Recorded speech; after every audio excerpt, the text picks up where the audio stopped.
Assalamualaikum warahmatullahi wabarakatuh. Saya Silviana Hasim dari kelas 12B. Guru pembimbing saya Bu Eva Fauzia, guru bidang studi saya Pak Mahfud. Saya di sini akan menjelaskan tentang surat.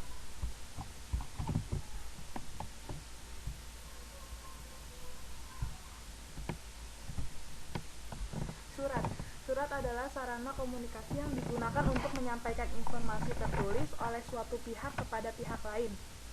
Informasi itu dapat berupa pemberitahuan, pernyataan, perintah, permintaan atau permohonan, laporan. Fungsi surat: 1. Sebagai sarana komunikasi.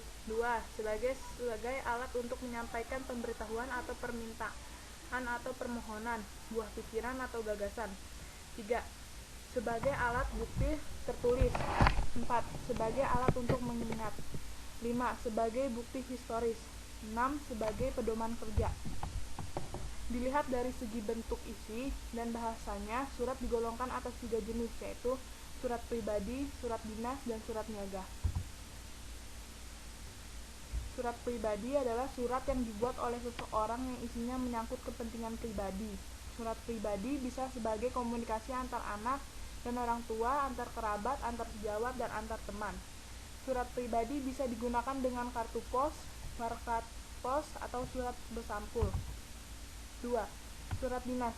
Surat dinas adalah segala komunikasi tertulis yang menyangkut kepentingan tugas dan kegiatan dinas di instansi, salah satu alat komunikasi kedinasan yang sangat penting, dan pengelolaan administrasi seperti penyampaian berita tertulis yang berisi pemberitahuan, penjelasan, permintaan, pernyataan pendapat dari instansi kepada instansi lain, dan dari instansi kepada perseorangan atau sebaliknya. 3. Surat niaga. Surat niaga adalah surat yang dipergunakan oleh orang atau badan yang menyelenggarakan kegiatan usaha niaga seperti perdagangan, perindustrian, dan usaha jasa. Macam-macam surat niaga. 1. Surat penawaran. 2. Surat pesanan. 3. Surat pembayaran. 4. Surat penagihan. 5. Surat pengaduan. 6. Surat pengiriman barang, dan 7. Dan sebagainya. Bagian-bagian surat pribadi. 1. Tempat, tanggal, bulan, tahun penulisan surat. Yang kedua, alamat surat. Yang ketiga, salam pembuka. Yang keempat, kalimat pembuka. Yang kelima, isi surat. Yang keenam, kalimat penutup. Yang ketujuh, salam penutup. Yang kedelapan, tanda tangan. Yang kesembilan, nama pengirim. Kerangka isi surat. 1. Paragraf pembuka. 2. Paragraf isi. 3. Paragraf penutup. Penulisan bagian-bagian surat. 1. Kepala surat. Kepala surat yang lengkap terdiri atas A. Nama instansi. B. Alamat lengkap. C. Nomor telepon. D. Nomor kotak pos. E. Lambang atau logo. Bagian-bagian surat dinas. 1. Kepala surat. Yang kedua, nomor lampiran perihal. Yang ketiga, tanggal, bulan, tahun penulisan surat. Keempat, alamat surat. Yang kelima, salam pembuka. 6. Kalimat pembuka. Yang ketujuh, isi surat. Yang kedelapan, kalimat penutup. Yang kesembilan, salam penutup. Yang ke-10, tanda tangan. Yang 11, nama pengirim. 2. Penulisan nomor, lampiran, dan perihal. 3. Tanggal surat. 4. Penulisan alamat surat ada 2 bentuk, yaitu bentuk alamat yang ditulis di sebelah kanan atas atau terletak di bawah tanggal, bulan, dan tahun surat. Yang kedua, bentuk alamat yang ditulis di sebelah kiri atas atau terletak di bawah bagian hal. Yang kelima, penulisan salam pembuka. Lanjut. 6. Isi surat. Secara garis besar, isi surat terbagi atas 3 bagian, yaitu A. Paragraf pembuka. Paragraf pembuka mengantarkan isi surat yang akan diberitahukan, misalnya pemberitahuan, pertanyaan, pernyataan, atau pemerintahan.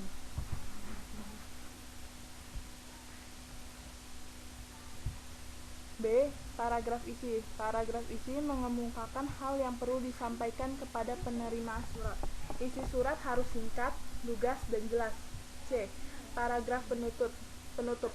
Paragraf penutup merupakan simpulan dan kunci isi surat dan dapat mengandung harapan penulis surat atau berisi ucapan terima kasih kepada penerima surat. 7. Nama pengirim. Nama pengirim surat ditulis di bawah tanda tangan dan salam penutup. Tanda tangan diperlukan sebagai keabsahan surat dinas. Format surat. Format atau bentuk surat merupakan salah satu unsur yang harus diperhatikan dalam menulis surat. Ada 5 jenis format atau bentuk surat yang biasanya kita pelajari di sekolah. Kelima format atau bentuk surat tersebut yang sering digunakan yaitu full block style, semi-block style, intended style, hanging style. Jenis-jenis format surat. Full block style. Format surat full block style dianggap sebagai format surat paling informal dan format atau bentuk surat yang lain. Dalam surat yang berbentuk full block style, setiap baris dalam surat tersebut menggunakan rata kiri. Walaupun tidak ada peraturan yang resmi tentang penggunaan format full block style, tetapi format full block style biasanya digunakan dalam surat permintaan, pengumuman, persetujuan, lamaran pekerjaan. Ini adalah contoh format full block style.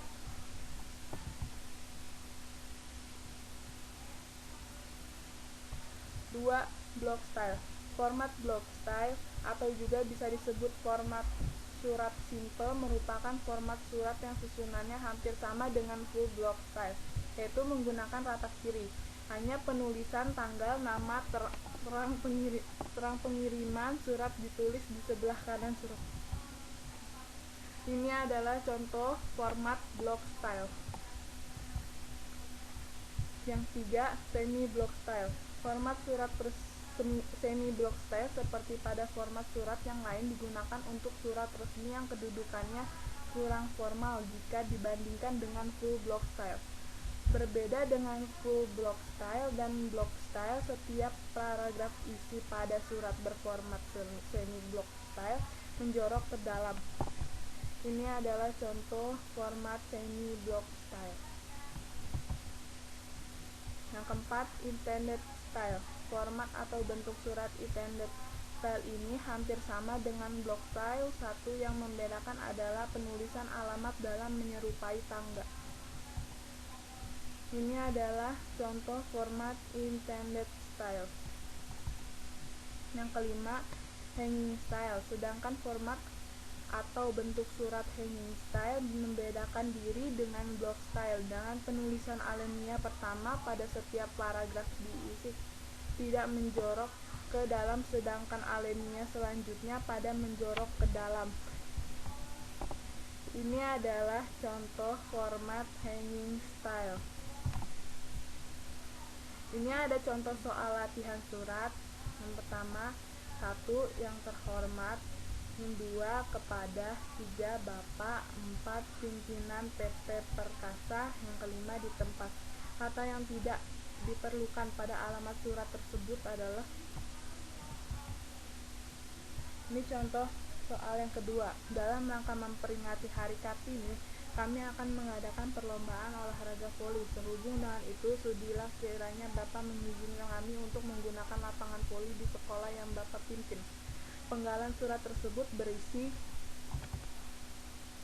3. Penutup surat untuk permohonan bantuan meminjam barang yang paling tepat adalah 4. Seorang siswa berkirim surat kepada wali kelasnya yang berisi permintaan untuk tidak masuk sekolah karena mengikuti pertandingan olahraga basket. Surat yang dikirimkannya merupakan 5. Apa yang dimaksud dengan surat? 6. Sebutkan minimal 5 fungsi dari surat. 7. Sebutkan macam-macam surat niaga minimal 3. 8. Sebutkan jenis-jenis format surat. 9. Sebutkan bagian-bagian surat dinas. 10. Ada berapa kerangka isi surat? Sebutkan. Terima kasih. Sekian dari presentasi dari saya, kurang lebihnya mohon maaf. Wassalamualaikum warahmatullahi wabarakatuh.